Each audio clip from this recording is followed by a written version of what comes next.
In addition to Ridder, we're looking at Bryce Young, CJ Stroud, Jordan Love, and Sam Howell. So, James, which young quarterback do you have the most faith in?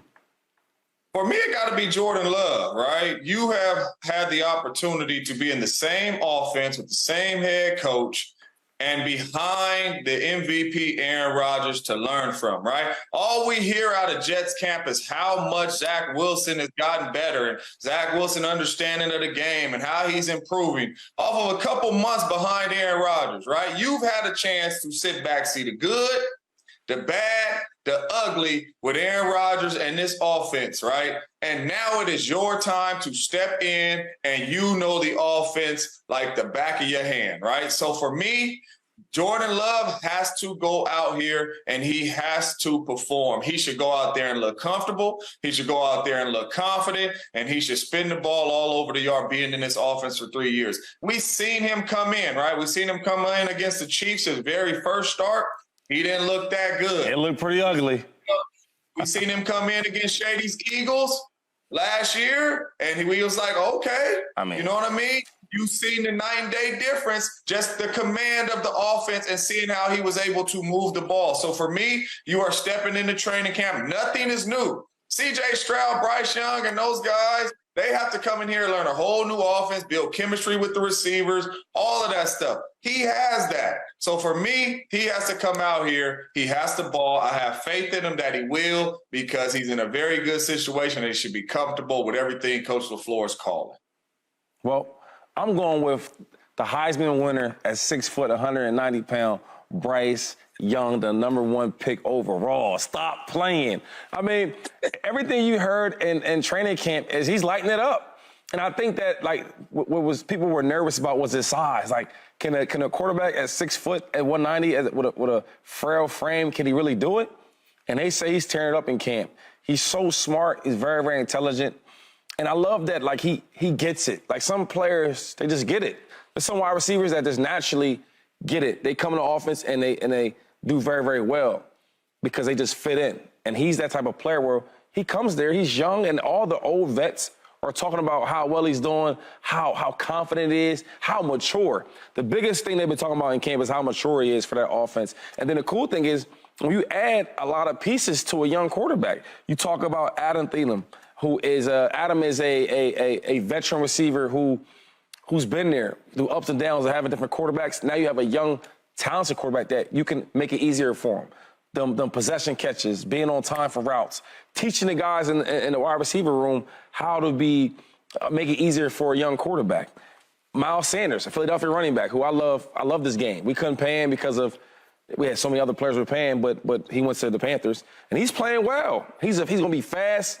He's very elusive. He opens up the passing game. You could run it to him, and also the best thing about his game is that you could throw the ball to him in the flats, in the open field, let him get crazy work and get crazy busy. Another thing is I want to talk about DJ Chark, who was a big receiver, fast, athletic. When you give a young receiver these toys, these guys that make the game easier for him, where now I feel like in Alabama, when he was the Heisman, he had to do everything. You come here to a team where, okay, you have some guys around you that can make it easier for him. So I like Young. I think Young is going to be a great addition to that team. And the best thing before I go is the division. That division is soft, right? I don't want to say soft physically, but it's not tough. Like, people can't wait to go down there and play them teams. I think the Saints is a good team, but it's still, they're trying to find their way. They got a new quarterback, a new system. Alvin Kamara might miss some time. The defense is getting a little older. Then you go to the Bucs. I think the Bucs are super talented. They probably my favorite for that division, but Baker Mayfield is the quarterback, and we know how he gets when he's under center. And then the last one is, who I'm missing? The Falcons. We just talked about their quarterback. I mean, he's new. They got a whole young roster. The Atlanta Falcons scare me because they have so much young talent. Sometimes when young players, they can, like, do really, really well, really, really early, and you're unexpected. And then the some is like, okay, they're really, really talented. They're going to be good in the future, but right now, they're still trying to figure out how to play this game. And then we have young guys, they're in Atlanta, so they're going to hang out. They're going to do different things, right? That's just part of it.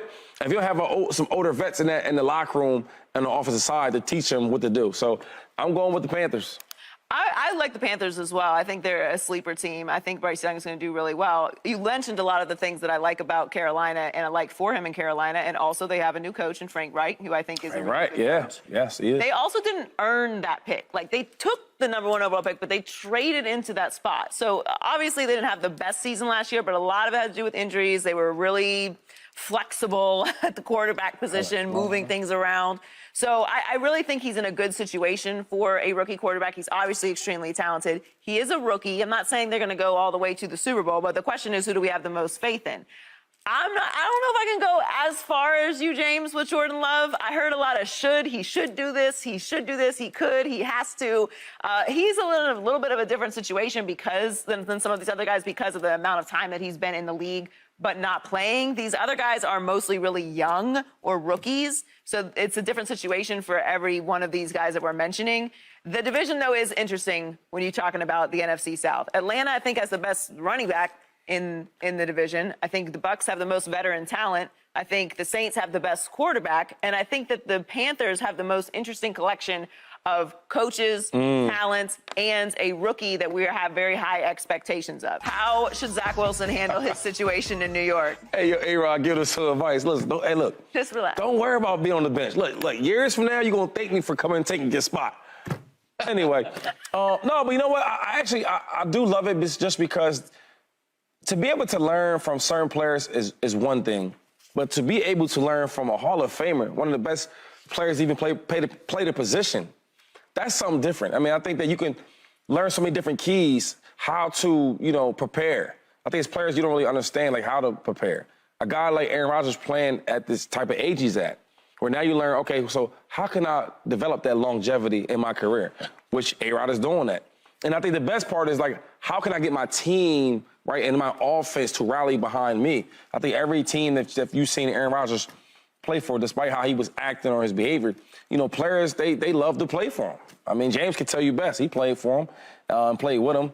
And the same thing, I think, with Zach Wilson.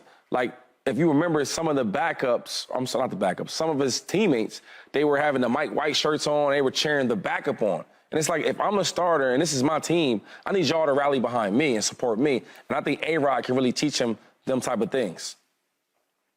As for Zach Wilson, it's one thing and one thing only that you should be doing, and that is getting better every single day. Every time you take the football field in practice, you should be showing the New York Jets, after these 2 years, I'm your guy. I'm the one you drafted. I'm the one you had confidence in. You hear them out of the Jets camp already, and I touched on it earlier in the show, that they already saying how much better Zach Wilson's looks after 1 or 2 months behind Aaron Rodgers, and just how much comfortable he is with the offense and just the growth they're seeing from him. So when you step on this field tonight, that's what we want to see, right? And as for Zach Wilson, I know you are on the New York Jets right now, but you are auditioning for 31 other teams, and that is the real.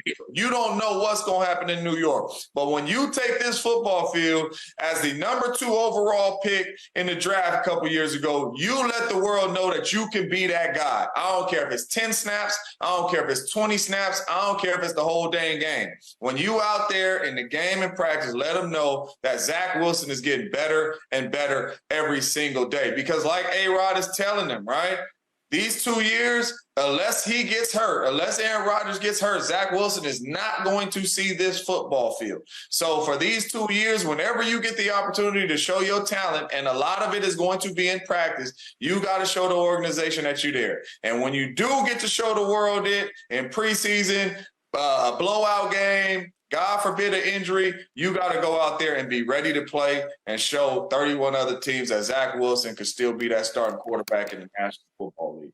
I mean, you said it, James. He might see the field still. I think Zach Wilson has to stay ready. He's got to focus on getting better for sure, because he was a disaster last year. So he should be learning as much as he can from Aaron Rodgers. He should be trying to get better. He should be preparing for those next, 2 years when Aaron's gone and auditioning for other teams. But he might have to play this year also. The NFL comes at you fast. There's a lot that happens throughout an NFL season. He has to prepare as if he is the starter every single game. Let's be honest. Aaron Rodgers is an older player. And even if he wasn't, How many times have backup quarterbacks come in and completely changed their lives off of very short performances?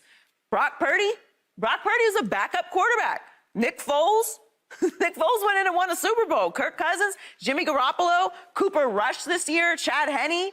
All of these quarterbacks have stayed ready and come in moments and either gone on to really greatness or auditioned in that moment for another team or for their future and gotten real contracts or whole careers and starting jobs. So it's not just that he is auditioning right now for the Jets for when Aaron Rodgers eventually leaves, or if he comes in and garbage time and puts up a nice performance for if they want to use him as a trade piece or something. He may see the field this year and have to go in and perform. This is a team that's trying to win a Super Bowl. That's why they brought Aaron Rodgers in.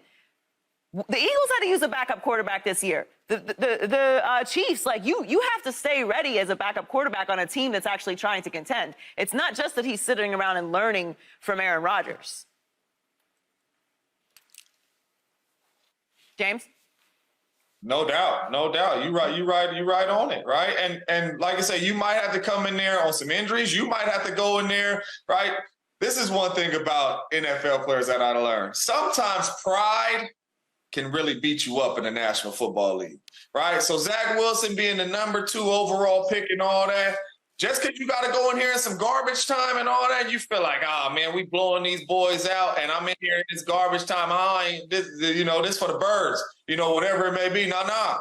Every time you get an opportunity to take that football field, you have to ball. I don't care if it's a blowout. I don't care if it's an injury. I don't care what it may be. And you're right, Joy. When you are in those meetings with Aaron Rodgers, you prepare yourself like this is Zach Wilson's team. Like you are the starting quarterback. When you back there and Aaron Rodgers is getting reps, you are taking reps as well, just in case you got to take this field. But whenever he gets on that football field, I'm telling you right now, Zach Wilson cannot play bad football. He going to mess around and be the 3rd string quarterback, or he going to mess around and find himself out of the league within the next 2 years because nobody believes in him if he don't play good football when he has opportunity to show it. Yeah, he's going to have to ball if he gets in. Subscribe here to get the latest from Speak and go watch a few segments from our other shows on FS1.